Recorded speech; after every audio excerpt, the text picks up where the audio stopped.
There, shall we? Somebody on a lark filled the Sooner statue with oranges. We suspect Barry Switzer. He and Tom Osborne on hand. Nebraska running right over the Sooners early, actually passing over them. Eric Crouch to Matt Davison for the score. The #1 rushing team in the nation doing it through the air. 7-zip Huskers.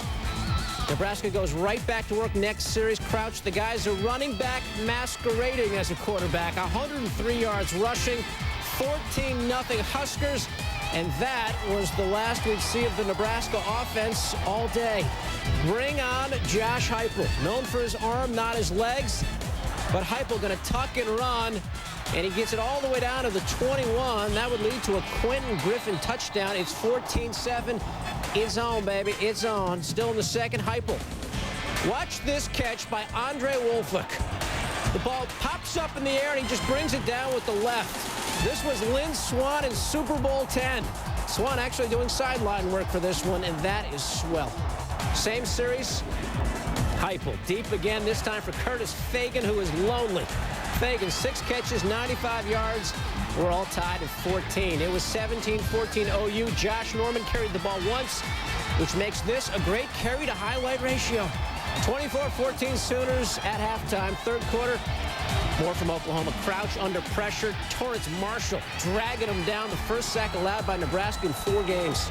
2 plays later, Crouch thrown to Bobby Newcomb, or at least in his general direction. Picked by Derek Strayed, who takes it straight into the end zone. 31-14 Sooners. Under Bob Stoops, the Sooners 14-0 when scoring 31 or more, 0-5 when scoring 30 or less. And Heupel putting it away on the scramble. A little stiff arm there. 8 carries, 46 yards. Also threw for 300 and took the time to wink to the cameras. The Sooners know oranges fight off scurvy. OU reels off 31 straight points. Take down that goalpost. 31-14 the final. Oklahoma is for real. They'll be #1 on Monday for the first time since '87. This means that the Sooners have beaten #2 K-State and #1 Nebraska in consecutive games. The Huskers' 13-game win streak, the longest in the nation, that is dust. Nebraska seeing red, Oklahoma seeing orange, but they're not done yet. The #1 team in the country halfway through the season, or 3/4 of the way through the season. So we'll see. I think we've more than proven who we are. Being on the #1 team in the middle of the season isn't something that anybody in the locker room is concerned about. We still have a lot of goals that we need to accomplish, and if we're going to be where we want to be at the end of the season. We'll need to make sure that we go about doing everything as well as we can do it in practices leading up to our next football game, and we need to respond to this. The Huskers won the first quarter. The Sooners dominated the rest of the way. 315 total yards. Even Blacksburg Vic, not a factor today. First quarter, it's a Pittsburgh flea flicker. John Turman finds Lateef Grimm, 47 yards, and the Panthers have a 20-17 lead eventually. In the second quarter, with that lead, Hokies find trouble. Vic, Swarm, Gerald Hayes, and Ryan Smith leading the charge for Pittsburgh. Vic was down for several minutes before being helped off. He came out for the second half with a sprained right ankle. X-rays showed no break, but Vic would watch the rest of the game on crutches. Tied at 27, Turman takes advantage after throwing 5 TDs in last week's win over BC. Antonio Bryant tiptoeing in. His third score of the game is 34-27 Panthers. Turman, 17 of 26, 311 yards and 4 touchdowns. Fourth quarter, it's Dave Meyer, the fifth-year senior QB. Emmett Johnson comes back to make the catch.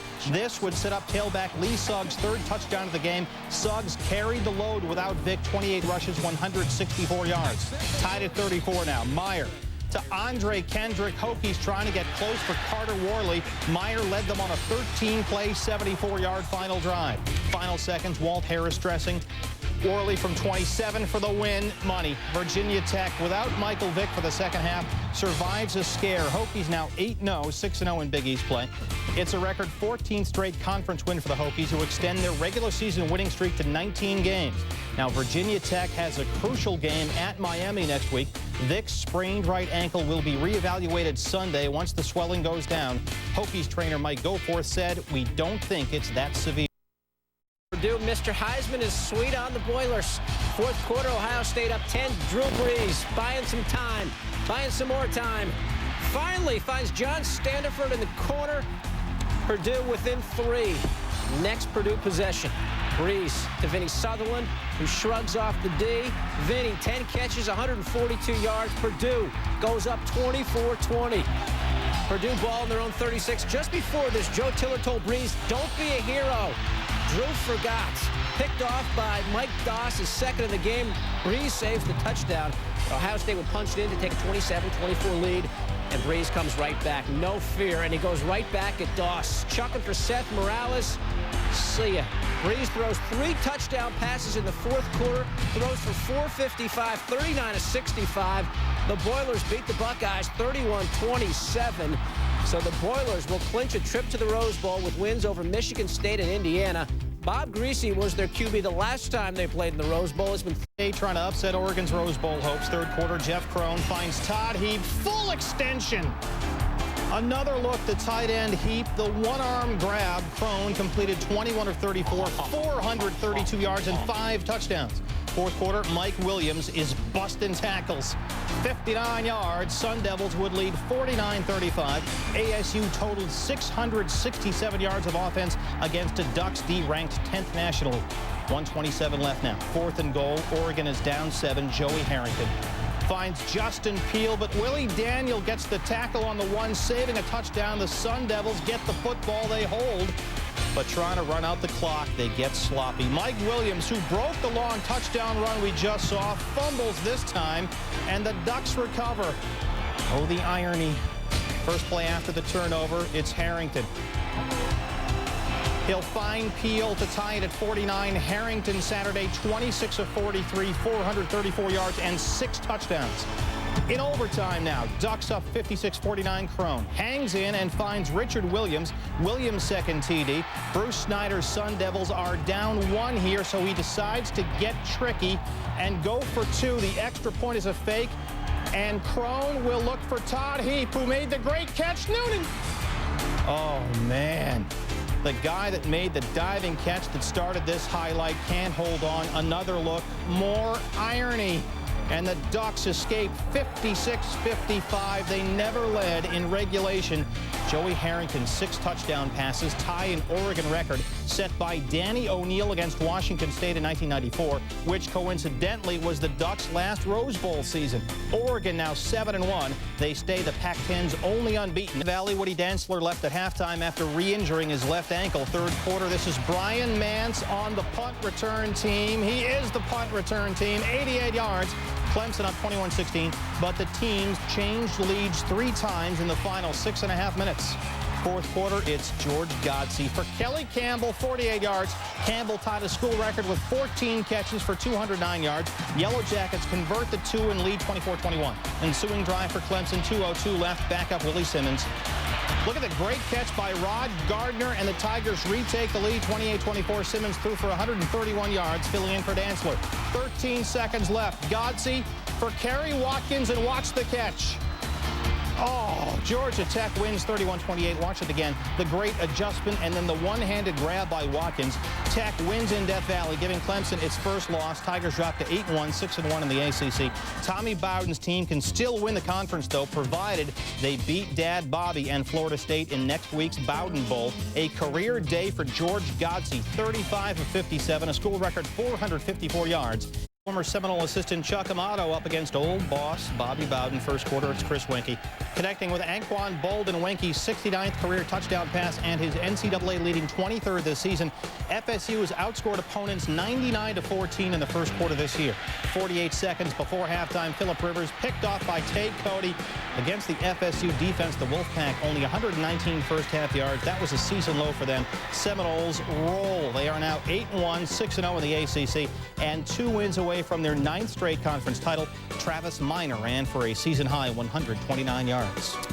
To the world's largest outdoor cocktail party, Florida and Georgia, UGA stoic. Second quarter, 17-9 dogs. In their last 7 meetings with Florida, Georgia QBs have thrown 2 touchdown passes and 14 picks. Quincy Carter intercepted by Lito Shepherd. And watch Lito go. He starts one way, comes back. It looks like he's dead right there, and he just keeps on moving. Lito Shepherd going for 60 yards on the return. The Gators would score from there. We're tied at the half. Fourth quarter, Gators up by 10. 4th and goal for Georgia. Carter rolling, and where is Jasper Sanks? There's Jasper. It's 27-23, and UGA has fleas. Here we go. Georgia gets it back. 5 minutes left. Carter stripped, and the Gators recover the football. And on the very next play, Rex Grossman, he was yanked at one point. He's back, and he's going deep for Rashae Caldwell. And Rashae out of the 2. The Gators score from there. They win this one 34-23. Grossman was picked on his first 2 passes of the day, resulting in unspeakable damage to Steve Spurrier's visor.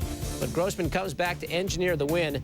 Jesse Palmer sprained an ankle, forcing the coach's hand. Florida's now beaten Georgia 10 times in 11 tries. Safety Curtis Williams went down after a head-to-head hit. He was taken off the field unconscious. Doctors are concerned he may have suffered spinal damage. He's under observation at Stanford Hospital. 17 seconds left. Marcus Tuiasosopo with the Huskies down 4 finds Justin Robbins, and Washington wins, driving 80 yards in the closing seconds. Stanford has lost 4 of its last 5. Washington now 7-1 overall. The Huskies have come from behind in 6 of those wins. The win keeps Washington 1 game behind Oregon for the Pac-10 lead. Arizona trying to keep its slim Rose Bowl hopes alive, hosting UCLA. Second quarter tied at 14. Ortiz Jenkins loses his shoe. Still picks up 17 yards. Jenkins ran for a career-high 104 yards and 11 carries. 5 plays after that, Clarence Farmer, 19 yards, and nobody lays a glove on him. Farmer, 107 yards and 2 touchdowns. Arizona up 21-14 at halftime. Less than 2 minutes left. UCLA down 4. 4th and 4. Corey Poss finds Freddie Mitchell. That's a first down. Poss, 19 of 35, 230 yards. 48 seconds left. Nobody's open, so Poss is going to take it himself. Can he get in? Noonan. Touchdown. Poss takes UCLA 66 yards in the final 2:47, and the Bruins win 27-24. UCLA trailed 21-14, but held Arizona to 1 field goal in the first half. The Bruins snapped their 8-game road losing streak. Some flim-flammery. Ken Dorsey faking some handoff and giving it to Santana Moss. Santana is Quicksilver. He is unstoppable. The cutback, and he's in. He's making those green unis look good. Hurricanes up 14-zip, and in a second, Moss taking the punt at his own 32, and there he goes. Oh boy, Santana Moss going deep. Miami holds off La Tech 42-31. TCU hosted Rice. That TCU defense ranked #1 in the nation. Jeremy Hurd fumbles. Chad McCarty recovers. Led to a field goal. The defense held Rice to 186 yards and just keep giving it to LaDainian Tomlinson. 200 yards, 2 scores. He leads the nation in rushing, and TCU blanks Rice 37-zip. Number 20, Texas, taking on Baylor. No score. Martin Dossett hitting Guy Tomczyk. Nice grab, and he goes in for the score. 7-zip Baylor, the first time they've scored in 45 drives. Second quarter, Texas up 23-7. Major Applewhite finds B.J. Johnson. Nice grab. Texas in a blowout, 48-14. Good one. Central Florida and Bama. Ryan Schneider looking into the end zone and finding Tyson Hinshaw, who loses his helmet. And then Milo Lewis chucks Hinshaw's helmet in disgust. Central Florida within 7. 6 seconds left. Central Florida down 1. Javier Borlegi for the game winner, you betcha. Central Florida shocks Bama 40-38. Fulmer had never lost to Carolina, but these aren't your father's Gamecocks. Phil Petty for Ryan Brewer. Splits the D, and there goes Ryan Brewer. 78 yards later, it's 14-7 Gamecocks. Fourth quarter, Tennessee down 14-10. Casey Clausen, his second start of his career, finds Dante Stallworth. That keeps the drive alive, and that would set up Travis Henry. Travis over the trash, gets in, 115 yards, 2 touchdowns. Vols 17-14 in what Lou Holtz called a bitter loss. The Vols held the Gamecocks to 24 rushing yards on 29 carries. Number 25, Auburn over Arkansas as Rudy Johnson ties Bo Jackson's school record. Fourth quarter, 35-21 Minnesota. Damian Anderson finished with 230 rushing yards and 2 scores. The third time this season he's gone over 200. Northwestern would tie it. Final play of the game, and let's check this out. Kustan to the end zone for the win. Caught! Touchdown! Northwestern wins it! Northwestern wins it! Are you kidding me? Zach Kustok got obliterated by John Schlecht, and get Cunley Patrick a volleyball scholarship. The perfect set for Sam Simmons. Oh, hot tears of pain for Schlecht. The Gophers agog. Gophers coach Glenn Mason said, you feel like your guts have been ripped out. Northwestern players, they're raucous. 41-35 the final. The Wildcats never even would have got there if they didn't convert a 4th and 20 on their game-tying drive in the last couple minutes. One of 5 fourth-down conversions for Northwestern, which stays alive in Oregon State first quarter. This guy is for real. Ken Simonton gets to the corner, and there he goes. Simonton becomes the first Pac-10 player to rush for 1,000 yards as a freshman, sophomore, and junior. Second quarter, Jason Gesser fumbling the snap and getting buried. 3rd and goal now. Gesser going to try to chuck it, and it's nearly picked off by Keith Hayward Johnson. Washington State had to settle for a field goal. They did not score a lot on this night. 38-9 is the final. Simonton, a big game, scored a couple touchdowns. A little bit in comparison to the Nebraska-Oklahoma game. Second quarter, what do you want on your tombstone? Jamar Toombs taking it in from the 7, and the Aggies all over the Cats at 19-0. It's now 19-10, and there he is again. Big fella, goes about 275 or so in from the 8, and A&M 26-10, they get it done. Kansas State, we got to call you out. You got to come with it. This is the second time in 3 years that after a disappointing loss, Kansas State has not responded. They've got to do better than that after adversity hits. Field Phone Trophy is on the line. It's all about the Field Phone Trophy when these two get together. You can throw out the record books. Darius Outlaw under pressure. Mark Timmons picks it off, and it is a pick 6, 78 yards worth. Cyclones go on top 33-14, and Iowa State no longer needs another victory. Oh, they've got the Field Phone Trophy, but they're also bowl eligible. 39-20 the final. The Cyclones win it. Ennis Haywood going for over 200 yards on the ground to be in BCS game against Air Force is 28-17. Scott Becker going in. 2-point conversion's good. It's suddenly a 28-25 game. Notre Dame seemed to have this thing in hand for a while. 3 seconds to go. We're now tied this for the game. Remember what happened in '96? Not this time. Dave Adams blocked. We're going to play a little free football in overtime. That would be a $10 million block, right? It would be worth $10 million. I don't think it's going to show up in his scholarship money, though. Air Force up 31-28. Matt LaVecchio. David Gibbons makes the catch for the game. Give him 6. But they did not. Ruled him out of bounds. Are you serious? Don't like it. Didn't matter. Joey Getherall had the officials back. Not a good call. Point was moot when Getherall took it into the end zone. His 3rd touchdown of the day. 34-31 the final. Notre Dame now 6-2. They're bowl eligible overall, and now Notre Dame still has to win out.